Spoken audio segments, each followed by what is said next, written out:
estamos de regreso con más información aquí en Efecto Financiero y es momento de la participación de Joel Martínez, nuestro colaborador de Visor Financiero, con un análisis de la semana que finaliza en nuestro país.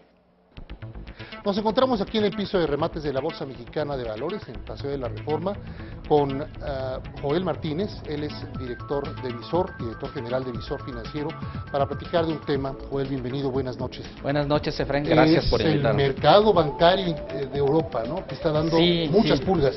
Sí, ha dado mucha lata el mercado bancario.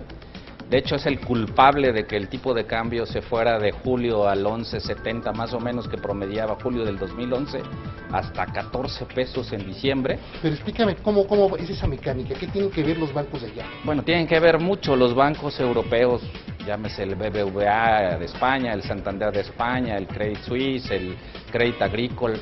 Cualquiera de estos bancos les falta capital, básicamente porque tienen en sus libros, en sus portafolios, bonos soberanos de Grecia, bonos soberanos de Italia, que han perdido valor. Entonces, ahí es donde tienen minusvalías y se han comido el capital, y en particular los bancos españoles tienen la cartera inmobiliaria, ¿no?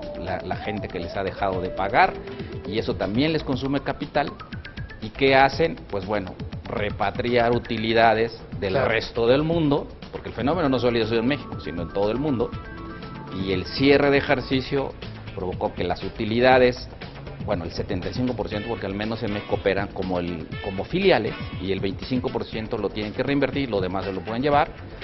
Todo este flujo hacia allá provoca que haya presiones en el mercado cambiario, y es lo que lo llevó hasta el 14 pesos, y ahora que cesó este flujo, y que coincide con el hecho que nosotros tenemos unas cuentas externas muy sanas, con déficit muy chiquitito, que nosotros somos muy atractivos para el capital extranjero que invierte en bonos, cuentas, hay el flujo y lo ha empezado a hacer bajar. ¿Por qué decimos que esta semana que viene es muy importante? Porque hay la reunión, bueno, del Comité de Tasas, el comunicado del Banco Central Europeo, de Mario Draghi, que es su presidente, el BCE, y que tiene que anunciar medidas más que sobre la tasa, que nadie espera que baje la tasa, que la tiene en el 1%, esperan que anuncie más, que dé más señales sobre lo que va a hacer con los bancos. En la reunión pasada les anunció y después les hizo efectivo el acceso a un crédito que fue por 500,000 millones de euros. ¿Mucho o poco para la masa? Muchísimo, de esos bancos? Muchísimo dinero, digo, y más que para la masa, para lo que hayas visto en la historia. Le entraron el 83% de los bancos de la zona del euro, se los prestó a 3 años, que es lo novedoso, al 1%, para que no requieran el mercado del crédito. Bueno, lo escandaloso es que dé señales el miércoles, que es el anuncio y la conferencia de prensa que hay posterior, sobre la otra nueva subasta que les va a hacer el 29 de febrero, donde se espera que tomen 1 billón de euros.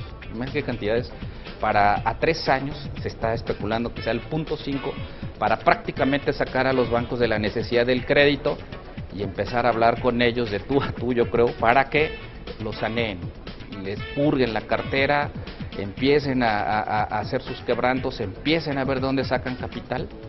Y esto es muy importante porque vas a sacar ya por completo del escenario para países del resto del mundo, de América Latina y de nosotros, la necesidad de tener que llevarse sus utilidades o la necesidad de tener que sacar recursos, y esto puede favorecer no solo en la reducción de la incertidumbre por lo de Europa, en una caída muy drástica del tipo de cambio, una caída un poco mayor de la que ya hemos visto en las tasas de interés de los bonos, o hasta que Banxico se anime a bajar su tasa, porque ya no es riesgo Europa, porque la Fed ha anclado sus tasas hasta el 2014, que era lo que comentábamos la semana pasada, y que probablemente tengamos un escenario un poco más favorable en mercado cambiario, en tasas, y en la economía o en el mercado accionario. Y eso te va a alimentar a todos los mercados financieros en favor también de la inversión productiva. Sí. Evidentemente, créditos más baratos, tasas más bajas, me huelen a créditos más baratos, a flujos que pueden empezarse a mover más rápido en nuestro país para poder irse a la inversión productiva interna y por supuesto procedente del exterior. Sí, los bancos aquí en México tendrán quizá mucho menos posibilidades de ganar dinero por el lado de comisiones, verse incentivados por el lado del mercado a tener que colocar créditos. ¿Intermediar? automotrices, sí, la función clásica de la banca. No comisionistas. No comisionistas. En crédito automotriz, en crédito a la vivienda, y pudiera tenerse un mayor potencial de crecimiento económico.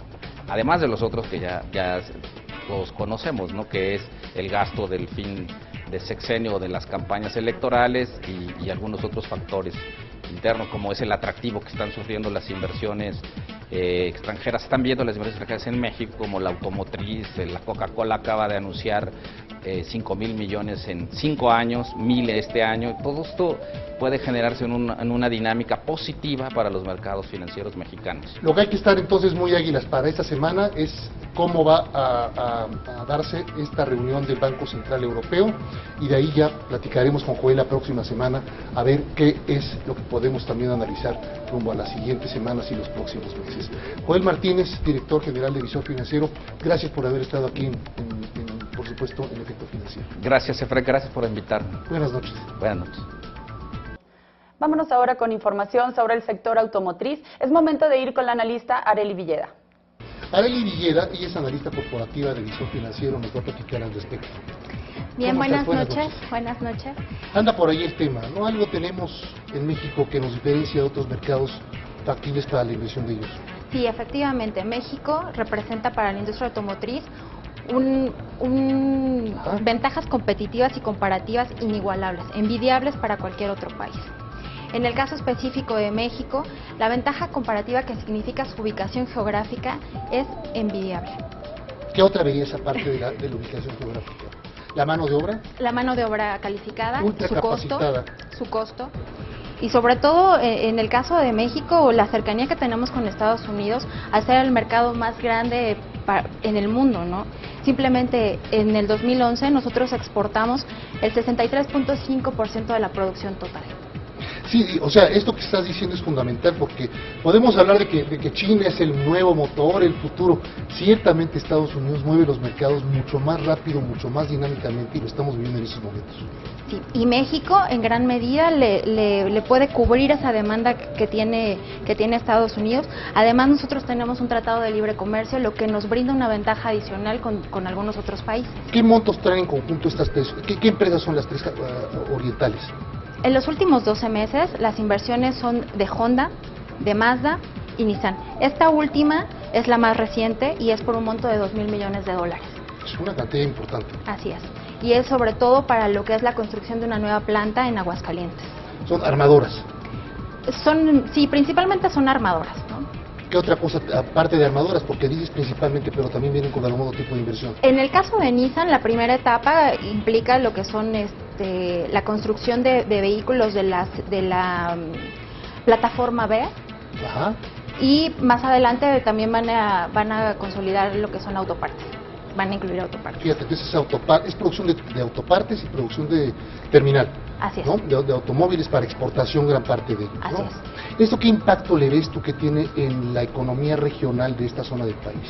No, bueno, para la zona del Bajío es sumamente importante. Simplemente en la generación de empleos va a generar 9,200 empleos directos, 9,000 indirectos solamente en el caso de la inversión de Nissan, más los que se sumen a lo que es el inicio de las operaciones de Honda y Mazda.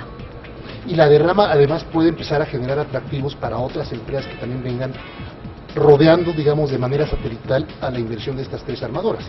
Sí, afortunadamente apenas hoy en la mañana leía yo que una de las autoparteras alemanas decidió invertir en México, en el estado de Zacatecas. Claro, empieza la competencia y empiezan a ver nuevamente todas las ventajas que tenemos frente a Brasil, frente a China y Shanghai de China, por supuesto, y otras naciones que pudieran ser esos competidores. En el caso específico de Brasil, para México representa un mercado de suma importancia. Simplemente en el último año creció la exportación hacia Latinoamérica 59.5%. Entonces, el hecho de que las automotrices se vengan a instalar aquí a México implica no solamente crecimiento hacia el norte, sino un crecimiento hacia el sur. Bien por eso. Así es. Pues ya seguiremos platicando de otros temas tan interesantes como este.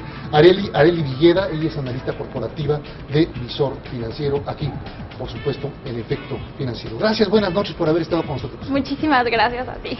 Vamos a unos mensajes y regresamos con ustedes. Más información aquí en Efecto Financiero.